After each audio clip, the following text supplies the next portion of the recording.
अस्सलाम वालेकुम, मैं हूं नवीद सिद्दीकी अपने नए व्लॉग के साथ। आज का व्लॉग हम आउटसाइड कर रहे हैं और देख रहे होंगे कि मेरे अक़ब में पाकिस्तान तहरीक इंसाफ का सेंट्रल सेक्रेटेरिएट है, जिसे गुज़िश्ता रात तोड़ फोड़ करके सील कर दिया गया है।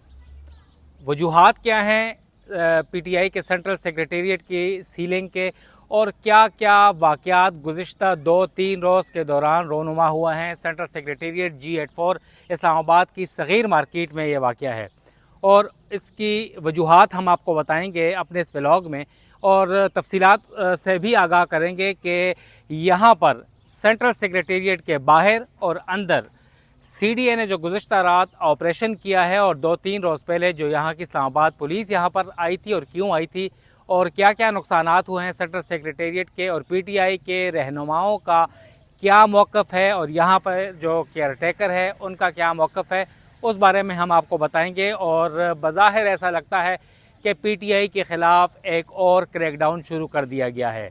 बज़ाहिर ये क्रैकडाउन सीडीए की जानिब से शुरू किया गया है और ये मैं नहीं बल्कि पीटीआई का ये मौक़िफ़ है कि हमारे ख़िलाफ़ बाकायदा और गैर एलानिया क्रैकडाउन शुरू कर दिया गया है। और उसकी पहली कड़ी, पहला कदम यह है कि पीटीआई का सेंट्रल सेक्रेटेरिएट जो कि कमर्शियल एरिया में था वो सील कर दिया गया है। वजूहात क्या है, गुज़िश्ता रात देर गए सीडीए का बिल्डिंग कंट्रोल सेक्शन, जो कि बसा औकात दिन में भी इतना एक्टिव नहीं होता जितना रात में एक्टिव हुआ है, और उसकी वजूहात आवाम खुद जानते हैं। अब मैं क्या इस बारे में बताऊंगा, और बताऊंगा कि सीडीए का बिल्डिंग कंट्रोल सेक्शन और इन्फोर्समेंट इस्लामाबाद में कहां कहां एक्टिव है और कहां कहां इनएक्टिव है। सीडीए का बिल्डिंग कंट्रोल सेक्शन रात को देर गए यहाँ पे आता है और अपने डोज़र्स, क्रेनों और बहुत बड़े जलाल के साथ यहाँ पर अपने बड़े पुलिस और दीगर इन्फोर्समेंट के अमले के साथ आता है। और यहाँ पर आप देख रहे होंगे, मेरे दोस्त बता सकेंगे जो मेरी इस वक्त हेल्प कर रहे हैं कि कैमरा के ऊपर, ये है मेरे लेफ़्ट साइड के ऊपर वो कंटेनर, तारीख़ी कंटेनर, जहाँ पर इमरान ख़ान अपने कई जो मार्च थे, एहतजाजी मार्च और धरने 2014 के ले लें, और उसके बाद जब उनकी हुकूमत फ़ारिग की गई 2022 में, उसके बाद उन्होंने जो लाहौर से मार्च शुरू किया था इसी कंटेनर पे शुरू किया था। और हम अब और उसके साथ जो क्या हाल किया गया है उसे भी काफ़ी नुकसान पहुंचाया गया है। इस वक्त देख रहे होंगे कि यहाँ पर एक कनात भी लगी हुई है और पीटीआई के कारकुन यहाँ पर बैठे हुए हैं, और एहतजाजी धरना तो नहीं है मगर उनके पास बैठने को जगह नहीं, तो यहाँ पर बैठे हुए हैं और काफ़ी लोग यहाँ पर आ रहे हैं और देख रहे हैं कि ये सील क्यों किया गया। अच्छा, मेरे जो दोस्त हैं कैमरामैन वो भी बता सकेंगे, मेरे राइट के ऊपर देख सकेंगे कि एक ये मोबाइल वॉशरूम है, मोबाइल वॉशरूम, और ये उस कंटेनर के साथ होता है, और ये आवाम के लिए बनाया गया था कि ये कंटेनर जब भी एहतजाजी किसी कॉल के सिलसिले में बाहर निकलता है तो ये वॉशरूम साथ होता है, आवाम के लिए भी, रहनुमाओं के लिए भी ये कंटेनर साथ होता है। तो इस कंटेनर को आके सबसे पहले हिट किया गया, जैसे कि कोई स्ट्रेटेजिक इंस्टॉलेशन होती है पीटीआई की, सबसे पहले ऐसे हिट किया गया। और यहाँ पर पानी की टैंकियाँ आप देख रहे हैं कि काफ़ी टैंक्स जो हैं वो टूटे हुए उल्टे पड़े हैं और काफ़ी नुकसान पहुंचाया गया है। इस वक्त आप देख रहे हैं एक फेंस भी लगी है, यहाँ पर बाड़ लगी हुई थी। एक बाड़ तो आप सुनते हैं कि सिक्योरिटी बाड़ थी यहाँ पर, एक तो बाड़ हम देखते हैं कि बॉर्डर्स वगैरह के ऊपर लगी होती है, कि मगर उसी तर्ज की यहाँ पर एक बाड़ लगाई गई थी। और यहाँ पर देखें खारदार तारे भी हैं, और यहाँ पे कोई पाइप्स हैं, जीआई पाइप्स हैं, लोहे की जो कुछ सिक्योरिटी की जो आलात हैं, चीज़ें हैं, वो यहाँ पर लगे हुए हैं। और यहाँ पर जनरेटर्स भी आप देख सकते हैं कि जनरेटर्स किस हालत में हैं, और ये लाखों रुपए के जनरेटर भी हैं, और उसे आके सख्त नुकसान पहुँचाया गया है। बेंचेस में यहाँ पर जो लोगों के लिए, कारकुनान के लिए ये होते हैं, वो होते हैं यहाँ पर बैठने के लिए, उन्हें तोड़ा गया है। और यहाँ पर ऑफिसेज़ वगैरह के लिए कुछ कंटेनर्स यहाँ पर नस्ब किए गए थे और ऑफिसेज़ बनाए गए थे पीटीआई के दफ्तर के बाहर, क्योंकि ये कमर्शियल एरिया है। और बीसीएस का ये कहना है कि ये नॉन कन्फर्मिंग यूज़ था। नॉन कन्फर्मिंग यूज़ क्या होता है नाज़रीन, वो सीडीए की इस्तिलाह में ये कहते हैं कि जब भी जो बिल्डिंग यानी घर है रिहायशी तो उसमें कमर्शियल एक्टिविटीज़ करना नॉन कन्फर्मिंग होगा, उसके ऊपर सीडीए का बिल्डिंग कंट्रोल सेक्शन आके उसे सील कर देता है। वेरी ट्रू, बहुत ज़रूरी है, उसके ऊपर अदालतों के अहकामात भी हैं। और दूसरा, जिस मकसद के लिए जो चीज़ बनी होती है, यानी ये कमर्शियल है और यहाँ पर तजावज़ात हैं या दीगर चीज़ें हैं, उन्हें सील करना चाहिए। हम बिल्कुल इसकी मुखालफत नहीं कर रहे कि सीडीए के बिल्डिंग कंट्रोल सेक्शन ने गलत किया ऐसे सील करके। अगर इसकी वायलेशन है तो बिल्कुल ठीक किया है, कोई ऐसी बुरी बात नहीं है करना। मगर पीटीआई के रहनुमाओं का और यहाँ पर जो केयर टेकर्स हैं उनका कहना था कि क्या वाहिद नॉन कन्फर्मिंग यूज़ या इंक्रोचमेंट सीडीए की सिर्फ पीटीआई के दफ्तर में नज़र आई हैं, पूरे इस्लामाबाद बिल्कुल पाक है। वो भी हम आपको बताएंगे कि कहाँ कहाँ नॉन कन्फर्मिंग यूज़ में है।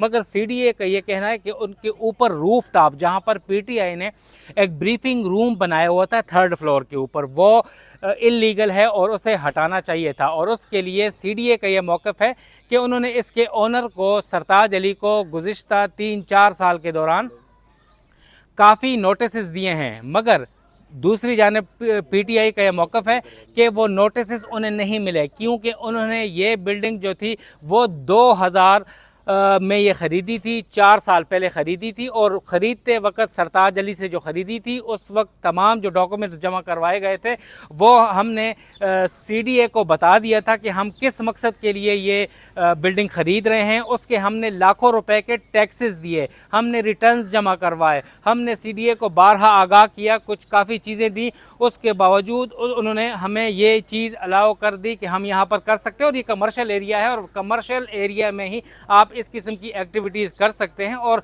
अगर कोई तजावज़ात थी तो सिर्फ वो जो बिल्डिंग थी या वो जो फ्लोर था उसे सील किया जाना चाहिए था। पूरी बिल्डिंग को सील करना ठीक या दुरुस्त इकदाम नहीं था, ये कहना है पीटीआई का।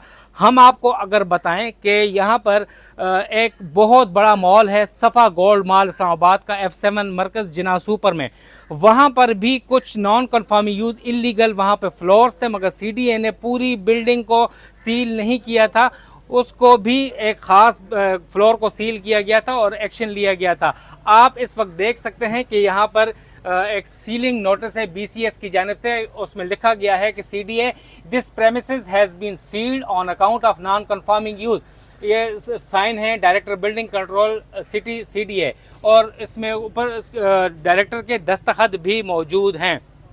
हुआ क्या गुज़िश्ता रात और इसका पस मंज़र क्या था, पहले हम आपको ये बताऊं कि गुज़िश्ता रात जब ये आए तो यहाँ पर पीटीआई के मरकज़ी रहनुमा हैं और यहाँ पर उम्मीदवार भी थे इस्लामाबाद से पीटीआई के, अभी जो हाल ही में 8 फरवरी के इलेक्शन हुए थे, आमिर मुग़ल, उनको मज़ाहमत करने के ऊपर रात को गिरफ़्तार किया गया था। थाना सेक्रेटेरिएट में इंसदाद दहशतगर्दी एक्ट के तहत उनके खिलाफ मुकदमा किया गया और आज खुसूसी अदालत के जज शाहरुख अर्जुमंद के सामने जब उन्हें पेश किया गया तो उनके जिस्मानी रिमांड की इस्तदा भी की गई। हम अब साथ साथ आपको बताते भी चलेंगे कि ये हम कहाँ पर क्या क्या हुआ है यहाँ पर।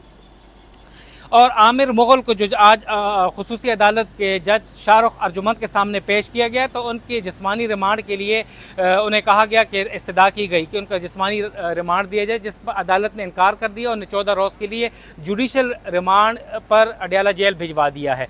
और क्यों, पुलिस का यह मौक़िफ़ था कि उनसे राड बरामद करना है और उन्होंने पुलिस के ख़िलाफ़ ये इस्तेमाल किया है। तो जज ने भी उनको एक मजाक उड़ाया पुलिस का कि राड उनके पास था तो राड उनसे अभी तक बरामद नहीं किया गया, तो लिहाजा जुडिशल रिमांड भिजवा दिया गया है। और इसके अलावा इस वक्त जो सूरत हाल है कि अब तमाम ये देख सकते होंगे, ये सिक्योरिटी पोस्ट थी ये बंद कर दी गई है, तोड़ दी गई है। और दीगर देखते होंगे कि ये साइड जो है यहाँ पर भी जो बाड़ है वो टूटी हुई हटाई हुई है, अभी तक इसे रिमूव नहीं किया गया। यहाँ पे अब भी पीटीआई के कारकुनान इर्द गिर्द की जो जगह में छाँव में वो बैठे हुए हैं और देख सकते होंगे कि यहाँ पे एक शेड था उसे भी तोड़ दिया गया है और यहाँ पर तमाम टूटी हुई जो बाड़ है वो मौजूद है। हम ये चारों अतराफ़ पे आपको दिखा सकते हैं। यहाँ भी जो सील किया गया है ये एक बैक डोर है पीटीआई के सेंट्रल सेक्रेटेरिएट का।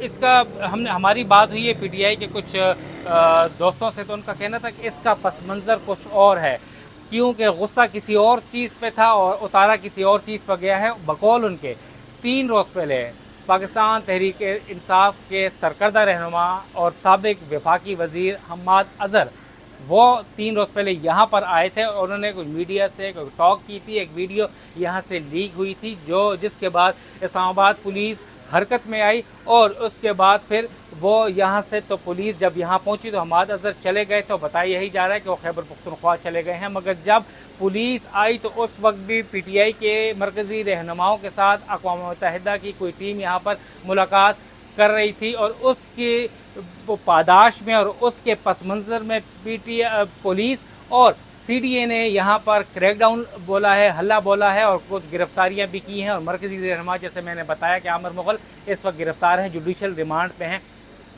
PTI के मज़ीद कुछ कारकुनों के ख़िलाफ़ भी क्रैकडाउन है, उनकी गिरफ़्तारी के लिए छापे मारे जा रहे हैं। प्लस ये PTI का ये मौक़िफ़ है और मेरा भी ये मौक़िफ़ है इस वक्त कि क्या हम बिल्कुल इसको बिल्कुल गलत करार नहीं दे रहे। ये CDA का हक है, नॉन कन्फर्मिंग है, वायलेशन है। वायलेशन जो भी करे, जैद उमर बकर PTI करे, PPP करे, और जो दीगर जमातें आम बंदा भी करे, उसके ख़िलाफ़ कार्रवाई होनी चाहिए। मगर मैं आपको बताता चलूँ कि यहाँ पर तमाम सेक्टर्स ले लें, यहाँ पर एक नहीं, दो नहीं, हज़ारों लाखों वायलेशंस हैं यहाँ पर। ये तो वक्त छोटी सी वायलेशन थी। यहाँ पे कराची कंपनी ले हैं, यहाँ जिना सुपर मार्केट, बड़े बड़े प्लाजा मालिकान, जहाँ अरबों रुपए की प्रॉपर्टीज़ हैं, उन्होंने वायलेशंस की गई हैं। और बिल्डिंग कंट्रोल के जो ऑफिसर्स हैं और जो इंस्पेक्टर्स हैं, जो ऑफिशल्स हैं, वो इन्हीं वायलेशंस की वजह से लाखों करोड़ों नहीं बल्कि अरबोपति बन गए हैं। और आप अगर उनके असासों का जायज़ा लें तो आपको पता चल जाएगा कि इस्लामाबाद में वायलेशंस कितनी हैं। तो लिहाजा अगर ये देखा जाए तो इस्लामाबाद का अभी मैं आपको एक चीज़ आने वाले एक ब्लॉग में वो रिपोर्ट करूंगा कि इस्लामाबाद में एक बहुत बड़े पोश स्कूल का एक मालिक है, उसने न सिर्फ F10 में बहुत बड़े स्कूल पे कब्जा किया गया है बल्कि उसके अपना घर अब F7 मार्केट में है, मारवी रोड के ऊपर, वहाँ भी उसने वायलेशंस की हैं। उसकी तफसीलात में 1 या 2 रोज़ में अपने ब्लॉग में आपको बताऊंगा। और CDA के वहाँ पर लोगों को धमकियां दे रहा है। तो आप अंदाज़ा करें कि यहाँ पर BCS के अफसरान और BCS के इंस्पेक्टर वो मुलाजिम बने हुए इतने बड़े बड़े प्रॉपर्टी टाइकॉन्स के, और इस किस्म की वायलेशंस के ख़िलाफ़ क्रैकडाउन ओके। मगर यहाँ पर तमाम के ख़िलाफ़ अगर कार्रवाई की जाए तो PTI वाले भी खुश होंगे, तमाम लोग भी खुश होंगे कि बिला तफरीक बिला इम्तियाज़ कार्रवाइयाँ जारी हैं। और यहाँ पर अब सूरत हाल है कि इस वक्त PTI में भी काफ़ी परेशानी है और काफ़ी वो इस वक्त कशमकश का शिकार है कि उनके ख़िलाफ़ एक गैर एलानिया क्रैकडाउन शुरू कर दिया गया है। और वो मुतालबा कर रहे हैं कि उनकी बिल्डिंग सेंट्रल सेक्रेटेरिएट को डीसील किया जाए और जो मुलव्वस किरदार हैं उन्हें बेनकाब किया जाए, उनके ख़िलाफ़ कार्रवाई की जाए और उनकी जो सियासी सरगर्मियाँ हैं उनके ऊपर कतगने और पाबंदियाँ ना लगाई जाए और उन्हें सियासी सरगर्मियाँ जारी रखने की इजाज़त दी जाए। नवीद सिद्दीकी को इजाज़त दें। वस्सलाम।